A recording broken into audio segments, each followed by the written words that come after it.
कि देखो हम प्रेम से इस यात्रा को करेंगे मृत्युलोक की। दोनों मृत्युलोक में आए, विचार किया कि कहाँ रहेंगे, तो संजय नाम के एक राजा थे, उन संजय नाम के राजा के घर में चले गए। संजय की एक बेटी थी, उसका नाम था दमयंती, बहुत सुंदर थी। अब ऋषियों से कोई भेद नहीं होता। देखो सुनो, अब चोरों को सारे नजर आते हैं चोर।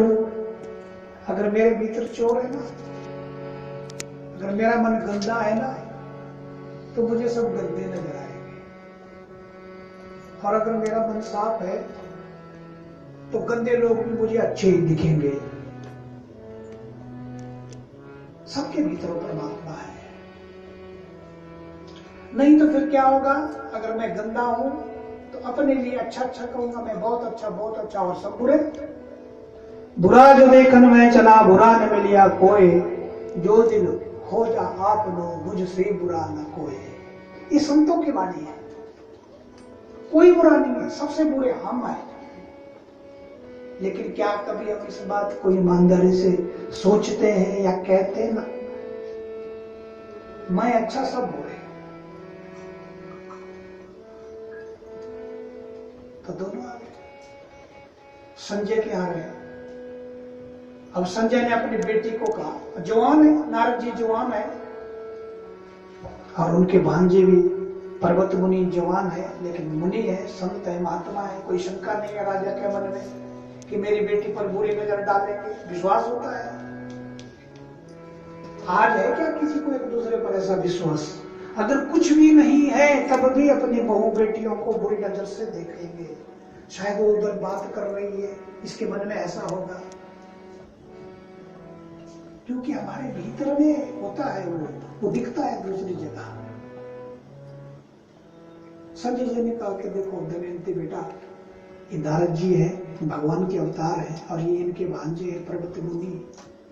तुम इनकी सेवा करो, इनकी सेवा में कोई कमी नहीं आनी चाहिए। ब्राह्मण है, ब्रह्मा जी के पुत्र है नारद जी। सेवा करने लगे, कोई भेद नहीं उसके दोनों में, बराबर सेवा दोनों की हो रही है। लेकिन धीरे धीरे करके एक दिन क्या हुआ, माया है। माया किसको कहते हैं? नारद के प्रति दमयंती का आकर्षण बढ़ गया। लीला परमात्मा की है। नारद की बुद्धिमता को देकर के, वो संगीतकार भी है, सभी विद्याओं को जानने वाले नारद जी। आयुर्वेद वो जानते हैं, ज्योतिष वो जानते हैं, संगीत विद्या वो जानते हैं, जितनी भी विद्याएं हैं उनमें निपुण है नारद जी। तो जब वो वीणा बजाते हैं और भजन में मस्त होते हैं नारायण के, तो ऐसी मस्ती भी आती है, दमयंती भी नाचने लगती है, पर्वत मुनि भी नाचते हैं, सत्संग करते हैं। तो दमयंती के मन में नारद के प्रति प्रेम हो गया। दमयंती विचार करने लगी कि मैं नारद के साथ शादी करूंगी। और फिर नारद जी को भी लगा, देखो जब गड़बड़ होती है तो सब में होने लगती है। आपने देखा कि भाव सबसे बड़ा तप है। यादृशी भावना यस्य सिद्धि भक्ति तादृशी। हमारे भीतर गड़बड़ होगी तो दूसरी तरफ गड़बड़, फिर तीसरी जगह गड़बड़, और इस तरह से सारा गड़बड़ हो जाता है। और जब गड़बड़ झाला होता है तो उसका परिणाम क्या होता है, उसका नतीजा क्या होता है? जरा नतीजे तक पहुंचना चाहिए। अगर गड़बड़ मन में हो तो एकदम से अपने को संभालने का प्रयत्न करना चाहिए। संभाल लो, गड़बड़ होगी, होती है, क्योंकि माया से कोई बच नहीं सकता। हम आप सभी विषयी जीव हैं।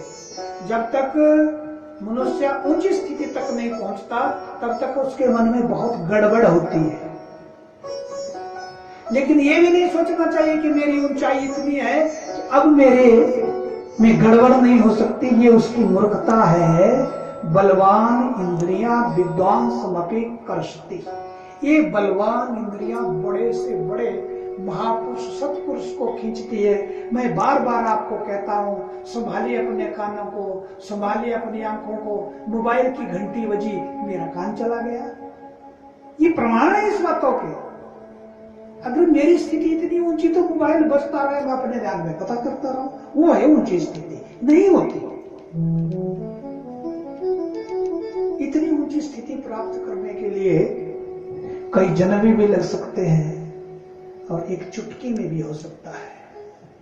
अब एक अनुभवी, मान लो एक गाड़ी चलाने वाला ड्राइवर है, उसको अगर ओवर कॉन्फिडेंस हो जाए कि मैं गाड़ी चला लेता हूं, बातें भी कर लेता हूं, मोबाइल भी सुन सकता हूं, तो दुर्घटना घट सकती है। हाँ है, कुछ परसेंट वो संभाल सकता है अपने को, लेकिन अगर वो ये सोचे कि नहीं मेरे बराबर तो कोई आया नहीं है, तो दुर्घटना संभव है। सावधानी हटी और दुर्घटना घटी। इसलिए कथा को कहा गया आग, कथा को सावधानी से सुनना है, सावधानी से सुनाना है। थोड़ी पल मात्र के लिए भी इधर उधर नहीं जाना चाहिए ध्यान। अगर चला गया है तो जल्दी से वापस ले आओ, नहीं तो कथा कुछ पल्ले पड़ेगी नहीं। अब दमयंती के मन में नारद के प्रति आकर्षण, नारद के मन में आकर्षण हो गया तो भेद हो गया व्यवहार में। अब ज्यादा सेवा नारद जी की लगी होगी और पार्वती मुनि की तरफ ध्यान का में कोशिश तो करती है दमयंती कि मैं बराबर सेवा कर रही हूं, लेकिन पता लग जाता है। अब पर्वत मुनि जी ने देखा कि कुछ गड़बड़ है और ये नारद मेरे से छुपा रहा है, और हमने वचन दिया है एक दूसरे को कि छुपाएंगे नहीं। अकेले में नारद को बुलाया पर्वत मुनि ने, बोला अरे नारद, नारद जी, मामा जी, मामा भांजा दोनों, मामा जी कुछ गड़बड़ दिख रही है। पहले तो नारद जी ने छुपाने की कोशिश की, बोले नहीं नहीं भांजे कुछ नहीं। बोले नहीं गड़बड़ है, सच बता। बोले हाँ है। बोले क्या? बोले इसकी इच्छा है मेरे से शादी करेगी, जा बंदर बन जा। अरे दुष्ट नारद, वचन दे करके और धोखा करता है। श्राप दिया। नारद जी एक बार पहले ही बंदर बने हैं, कथा में आता है। भगवान से रूप मांग लिया था 20 महीने को प्राप्त करने के लिए, तो भगवान ने अपना रूप की जगह उनको बंदर बना दिया था। तो बंधुओं सुनो, अगर जीवन में ऐसा होता है तो फिर उसका परिणाम ऐसा होता है। कोई बच नहीं सकता। नारद नहीं बच पाए तो हम आपकी क्या औकात है। नारद बंदर बन गए। पर्वत मुनि जी नाराज होकर के चले गए स्वर्ग, ऊपर से आए थे। अब नारद तो फंस गए, नहीं जा सकते, माया ने पकड़ लिया, शादी हो गई, बंदर भी बना दिया। सुनो देखो, ऐसा होता है सच्चा प्रेम। दमयंती का सच्चा प्रेम है नारद जी से, बंदर बन गए फिर भी शादी कर ली। नहीं तो आज की लड़की होती, बोले है ये बंदर बन गया, अब क्यों शादी करूं, किसी और राजकुमार के साथ राजी करो, राजा की राजकुमारी हूं, बेटी हूं राजा की। सच्चा प्रेम सुंदरता नहीं देखता, सच्चा प्रेम धन नहीं देखता, ऐश्वर्य नहीं देखता, पद नहीं देखता, प्रतिष्ठा नहीं देखता। वो सदा एक जैसा रहता है, सदा एक समान रहता है। और जो वासना होती है, वासना वो थोड़े समय के लिए टिकती है और फिर बिखर जाती है। और काफी समय जब बीत गया, पर्वत मुनि जी को भी नारद जी की याद आ गई। बोला हो, मैंने बड़ा गलत किया, मुझे ऐसा नहीं करना चाहिए था। गुस्से में आकर के देखो, क्रोध में आकर के कोई भी कुछ करता है। ये है हमारे भीतर के शत्रु, काम, क्रोध, लोभ, मोह, अहंकार। इनको मारना बड़ा कठिन है। बाहर के शत्रुओं को मारने के लिए शस्त्र चाहिए।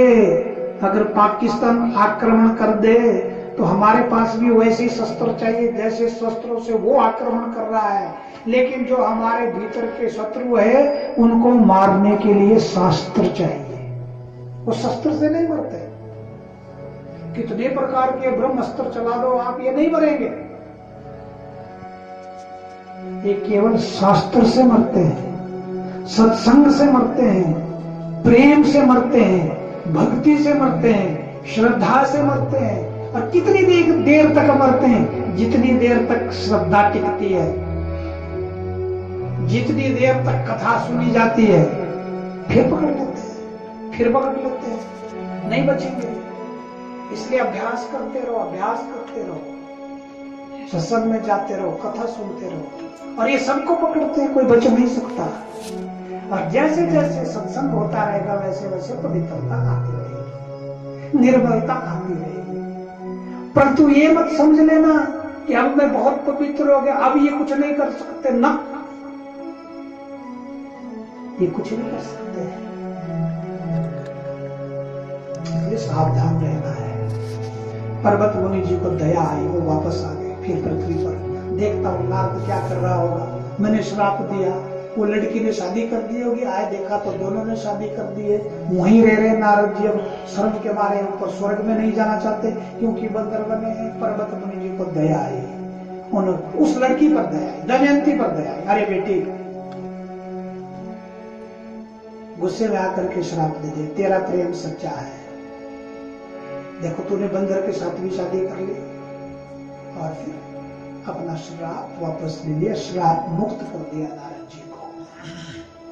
तो देखो, अगर सच्चाई हो, श्रद्धा हो, तो अगर गलती भी हो जाए तो धर्म बचा लेता है। गलती सबसे हो जाती है, जो नारद जी से हो सकती है, हमसे हो सकती है, आपसे हो सकती है। और गलती से बचने का उपाय क्या है?